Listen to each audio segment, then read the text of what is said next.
ഭരണാധികാരിയെ നഷ്ടപ്പെട്ട ഇറാൻ ഒരു തരത്തിലും അടങ്ങിയിരിക്കാൻ ഒരുക്കമല്ല എന്ന് തെളിയിക്കുന്ന സംഭവ വികാസങ്ങളാണ് കഴിഞ്ഞ മണിക്കൂറുകളിൽ നടന്നുകൊണ്ടിരിക്കുന്നത്. ലോക ഭൂപടത്തിൽ നിന്നും ഇറാൻ തുടച്ചു നീക്കപ്പെട്ടുവെന്ന് കരുതിയവർക്കാണ് ഇറാൻ ഇപ്പോൾ മറുപടി നൽകിക്കൊണ്ടിരിക്കുന്നത്. പശ്ചിമേഷ്യയിൽ അമേരിക്കയ്ക്കും സഖ്യകക്ഷികൾക്കും കനത്ത പ്രഹരമേൽപ്പിച്ച് ഇറാന്റെ ശക്തമായ പ്രത്യാക്രമണം തുടരുകയാണ്. ലോകത്തെ ഏറ്റവും കരുത്തുറ്റ യുദ്ധവിമാനമെന്ന് അമേരിക്ക അവകാശപ്പെടുന്ന F-15 ഇറാന്റെ മിസൈൽ പുഷ്പം പോലെ ഇറാൻ അടിച്ചു വീഴ്ത്തി. കുവൈറ്റ് സിറ്റിക്ക് മുകളിൽ പറക്കുകയായിരുന്ന അമേരിക്കൻ വ്യോമസേനയുടെ അഭിമാനമായ F-15 വിമാനത്തെ അതിനൂതനമായ മിസൈലുകൾ ഉപയോഗിച്ചാണ് ഇറാൻ തകർത്തിരിക്കുന്നത്. അമേരിക്കൻ സൈനിക ചരിത്രത്തിൽ തന്നെ അപൂർവമായി മാത്രം സംഭവിക്കുന്ന ദൃശ്യങ്ങളാണ് കുവൈറ്റിന്റെ ആകാശത്ത് നിന്ന് ലോകം കണ്ടുകൊണ്ടിരിക്കുന്നത്. ഇറാന്റെ ആക്രമണത്തിനു മുന്നിൽ പതറില്ലെന്ന് വീമ്പ് പറഞ്ഞിരുന്ന US സേനയുടെ F-15 വിമാനം നിലം തൊടാൻ സമ്മതിക്കാതെ ആകാശത്ത് വെച്ച് തന്നെ തകർക്കുകയും കത്തിയമർന്ന് ഭൂമിയിലേക്ക് പതിക്കുകയും ചെയ്തു. ഇതോടെ പശ്ചിമേഷ്യയിലെ അമേരിക്കൻ സൈനിക താവളങ്ങൾ ഒന്നടങ്കം ഭീതിയിലായിരിക്കുകയാണ്. F-15 വിമാനം വെടിയേറ്റ് വീണ വാർത്ത അമേരിക്കൻ പ്രതിരോധ മന്ത്രാലയം തന്നെ സ്ഥിരീകരിച്ചിട്ടുണ്ട്. ഇറാൻ ഇസ്രായേൽ യുദ്ധം കൊടുമ്പിരി കൊള്ളുമ്പോൾ പശ്ചിമേഷ്യ അശാന്തമാവുകയാണ്. ഇസ്രായേലിനൊപ്പം അമേരിക്ക കളം നിറയുമ്പോൾ മറുവശത്ത് ഇറാൻ ഒറ്റയ്ക്കല്ല എന്നതാണ് വാസ്തവം. ലോകത്തിൽ തന്നെ അമേരിക്കയ്ക്ക് വെല്ലുവിളി ഉയർത്തുന്ന ഏകരാജ്യമായ ചൈന ഇപ്പോൾ ഇറാന് അനുകൂലമാണ്. ചൈനയെ സംബന്ധിച്ച് ഇറാന് കൈകൊടുക്കുന്നതിൽ ചില താല്പര്യങ്ങളുണ്ട്. എന്നാൽ ഇറാൻ നിലവിൽ അതൊന്നും മുഖവിലേക്കെടുക്കുന്നില്ല. രണ്ടും കൽപ്പിച്ച് ചൈനയിൽ നിന്നും ഇറാൻ ആയുധങ്ങൾ സ്വന്തമാക്കുകയാണ്. ഇറാനെ അതിവേഗം കീഴ്പ്പെടുത്താമെന്ന ഇസ്രായേൽ മോഹങ്ങൾ ആകാശത്ത് വെച്ച് ചീറ്റുന്നതിന് പിന്നിലും ചൈനയാണ്. ഇന്ത്യൻ സമുദ്രാതിർത്തി ഉപയോഗിച്ചാണ് അമേരിക്കൻ പടക്കപ്പലുകൾ ഇറാനെ ലക്ഷ്യമിട്ട് നീങ്ങുന്നത്. ഇതിന് കേന്ദ്ര സർക്കാർ മൗനാനുമതി നൽകിയതിൽ പ്രതിഷേധം ശക്തമാണ്. ഇറാനെ തകർക്കുവാൻ പടക്കപ്പലുകൾ ഉപയോഗിക്കാനാണ് ഇസ്രായേൽ US ധാരണ. ഇവിടെയാണ് ചൈനയുടെ സഹായം ഇറാന് കൈമുതലാകുന്നത്. അമേരിക്കയെ കടലിൽ തന്നെ മുക്കാൻ ശേഷിയുള്ള ആയുധങ്ങൾ നേരത്തെ തന്നെ ഇറാന് ചൈന കൈമാറിയിരുന്നു. അന്ന് പക്ഷേ യുദ്ധമുണ്ടാകുമെന്ന ഉറപ്പൊന്നും ഇരു രാജ്യങ്ങൾക്കും ഇല്ലായിരുന്നു. എന്നാൽ പ്രതീക്ഷിച്ചതിലും നേരത്തെ ആ ആയുധങ്ങൾ ഇറാന് ആവശ്യമായി വന്നിരിക്കുകയാണ്. ചൈന തങ്ങളുടെ പക്കലുള്ള ഏറ്റവും അത്യാധുനികമായ J-20 സ്റ്റെൽത്ത് യുദ്ധവിമാനം ഇറാന് നേരത്തെ നൽകിയിരുന്നു. ഈ വിമാനത്തിന്റെ ചില പരിഷ്കരിച്ച മോഡലുകൾ കൂടി ഇപ്പോൾ കൈമാറിയിരിക്കുകയാണ്.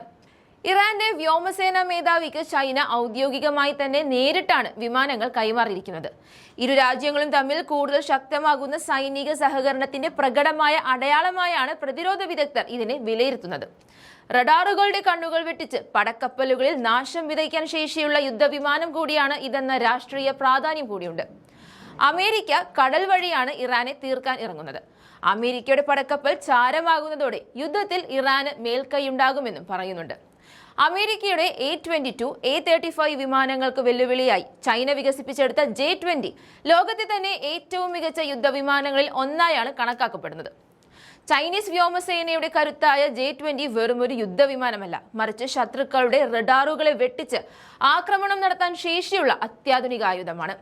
ഈ വിമാനങ്ങളിൽ പുതിയ എഞ്ചിനുകളും ഏറ്റവും നൂതനമായ റഡാർ സംവിധാനങ്ങളും ചൈന ഘടിപ്പിച്ചു കഴിഞ്ഞു. ഇത് വിമാനത്തിന്റെ വേഗതയും ദൂരപരിധിയും വർദ്ധിപ്പിക്കുന്ന ഘടകമാണ്. യുദ്ധഭൂമിയിൽ പൈലറ്റിന് വേഗത്തിൽ തീരുമാനങ്ങൾ എടുക്കാൻ സഹായിക്കുന്ന AI സംവിധാനങ്ങൾ J-20 സജ്ജീകരിച്ചിട്ടുണ്ട്. ഇത് ശത്രു വിമാനങ്ങളെയും മിസൈലുകളെയും തിരിച്ചറിയുന്ന കാര്യത്തിൽ കൂടുതൽ കൃത്യത നൽകുമെന്നാണ് പ്രതിരോധ വിദഗ്ധർ ചൂണ്ടിക്കാണിക്കുന്നത്. J-20യുടെ പുതിയ വേരിയന്റുകൾക്ക് സമുദ്രത്തിലെ ലക്ഷ്യങ്ങളെ കൃത്യമായി ആക്രമിക്കാൻ സാധിക്കുമെന്ന് ചൈന വെളിപ്പെടുത്തിയിട്ടുണ്ട്. അമേരിക്കൻ വിമാനവാഹിനി കപ്പലുകൾക്ക് ഇത് വലിയ ഭീഷണിയാകുമെന്ന് US നാവികസേന തന്നെ വിലയിരുത്തുന്നുണ്ട്. നിരന്തരമായ അപ്ഗ്രേഡുകളിലൂടെ 2070 വരെ ഈ വിമാനം ചൈനീസ് വ്യോമസേനയുടെ ഭാഗമായി തുടരുമെന്നാണ് റിപ്പോർട്ടുകൾ സൂചിപ്പിക്കുന്നത്. 5ാം തലമുറയിൽ നിന്നും 6ാം തലമുറയിലേക്കുള്ള മാറ്റത്തിന് സജ്ജമായാണ് ഇതിന്റെ രൂപകൽപ്പന. അമേരിക്കൻ വ്യോമസേനയ്ക്ക് വലിയ തലവേദനയാണ് J-20 സൃഷ്ടിക്കുന്നത്. ചൈനയുടെ ഈ പറക്കുന്ന ഭീകരരൂപം പസഫിക് മേഖലയിൽ US-ന്റെ ആധിപത്യത്തിന് ഭീഷണിയാണെന്ന് നാഷണൽ സെക്യൂരിറ്റി ജേണൽ റിപ്പോർട്ട് ചെയ്തു കഴിഞ്ഞു. USS എബ്രഹാം ലിങ്കണിന് പുറമെ ലോകത്തെ തന്നെ ഏറ്റവും വലിയ പടക്കപ്പലായ USS ജെറാൾഡ് ഫോർഡും പശ്ചിമേഷ്യയിൽ പ്രവേശിച്ചു കഴിഞ്ഞു. എബ്രഹാം ലിങ്കനെ കടലിനടിയിൽ കുഴിച്ചു മൂടാൻ ചൈനയുടെ ഈ വിമാനങ്ങൾ വഴി ഇറാന് സാധിച്ചേക്കാമെന്ന പേടി അവർക്കിന്നുണ്ട്. ചൈനീസ് സൈനിക അറ്റാഷേമാർ ഇറാൻ വ്യോമസേന കമാൻഡർ ബ്രിഗേഡിയർ ജനറൽ ബഹ്മാൻ ബഹ്മാർദയുമായി കഴിഞ്ഞ മാസം നടത്തിയ കൂടിക്കാഴ്ചയിലാണ് ഈ വിമാനം നൽകാമെന്ന ധാരണയിലെത്തിയത്. സൈനിക സഹകരണത്തിലിരിക്കുന്ന രാജ്യങ്ങൾ തമ്മിൽ യുദ്ധവിമാനങ്ങൾ കൈമാറുന്നത് പതിവാണ്. ആ കീഴ്വഴക്കമാണ് ഇവിടെ ഇറാന് തുണയായിരിക്കുന്നത്. സാധാരണഗതിയിൽ ഇറാന് സഹായം നൽകുന്ന രാജ്യങ്ങളെ വിരട്ടിയും വിലപേശിയും പിന്തിരിപ്പിക്കുന്ന നയമാണ് അമേരിക്കയിൽ നിന്ന് ഉണ്ടാകുന്നത്. എന്നാൽ ഇവിടെ മറുവശത്ത് നിൽക്കുന്നത് ചൈനയാണ്. അതുകൊണ്ട് തന്നെ പ്രതിരോധം തീർക്കുക എന്ന പോംവഴി മാത്രമാണ് അമേരിക്കയ്ക്ക് മുന്നിലുള്ളത്. ഇറാൻ ചൈനയിൽ നിന്ന് J-20 വിമാനങ്ങൾ വാങ്ങുമോ എന്ന കാര്യത്തിൽ ഔദ്യോഗിക സ്ഥിരീകരണമില്ലെങ്കിലും ഈ സമ്മാനം ഭാവിയിലെ വലിയ പ്രതിരോധ ഇടപാടുകളുടെ സൂചനയായാണ് വിലയിരുത്തപ്പെടുന്നത്. ഇറാനെതിരെയുള്ള ഉപരോധങ്ങൾ നിലനിൽക്കെ ചൈനയുമായുള്ള ഈ അടുപ്പം പശ്ചിമേഷ്യയിൽ അമേരിക്കൻ താൽപര്യങ്ങൾക്ക് വലിയ വെല്ലുവിളിയാണ് ഉയർത്തുന്നത്. അമേരിക്കയുടെ ഏറ്റവും കരുത്തുറ്റ വിമാനം എന്ന് അവർ തന്നെ വിശേഷിപ്പിക്കുന്ന വിമാനത്തെ ഇറാൻ അടിച്ചിട്ടതോടെ ചൈനയുടെ കൈയും ഇതിലുണ്ടോ എന്ന സംശയവും ഇപ്പോൾ പുകയുന്നുണ്ട്. വെറും ഒരു വിമാനം തകർത്താലും ഇറാൻ അടങ്ങിയിരിക്കാൻ ഒരുക്കമല്ല. കുവൈറ്റ്, ഖത്തർ, UAE, ബഹ്റൈൻ എന്നിവിടങ്ങളിലെല്ലാം ഇറാന്റെ പ്രത്യാക്രമണം ശക്തമായി തുടരുകയാണ്. തുർക്കിയിലെ അമേരിക്കൻ എയർബേസുകൾ ലക്ഷ്യമിട്ടും ഇറാന്റെ മിസൈലുകൾ ചീറിപ്പായുകയാണ്. കഴിഞ്ഞ ദിവസം ഇറാന്റെ ആഭ്യന്തര മേഖലകളിൽ ആക്രമണം നടത്തി മേധാവിത്വം നേടാൻ ശ്രമിച്ച അമേരിക്കയ്ക്കും ഇസ്രായേലിനും ഇത്ര വേഗത്തിൽ ഇത്തരമൊരു തിരിച്ചടി ഇറാൻ നൽകുമെന്ന് ആരും പ്രതീക്ഷിച്ചിരുന്നില്ല. ഇസ്രായേലിന്റെ ഹൃദയഭാഗങ്ങളിലേക്കും ഇറാൻ മിസൈലുകൾ തൊടുത്തുവിട്ടതായാണ് റിപ്പോർട്ടുകൾ സൂചിപ്പിക്കുന്നത്. കഴിഞ്ഞ മണിക്കൂറുകളിൽ ഇറാൻ അടിയറവ് പറഞ്ഞു എന്ന രീതിയിൽ വാർത്തകൾ പരന്നിരുന്നു.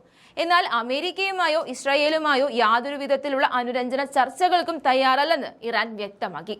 ഡൊണാൾഡ് ട്രംപുമായി ഇറാൻ ചർച്ചയ്ക്ക് ഒരുങ്ങുന്നു എന്ന രീതിയിൽ പാശ്ചാത്യ മാധ്യമങ്ങൾ പ്രചരിപ്പിച്ച വാർത്തകൾ ഇറാൻ സുരക്ഷാ കൗൺസിൽ സെക്രട്ടറി അലി ലാരിജാനി പൂർണ്ണമായും തള്ളിക്കളഞ്ഞു.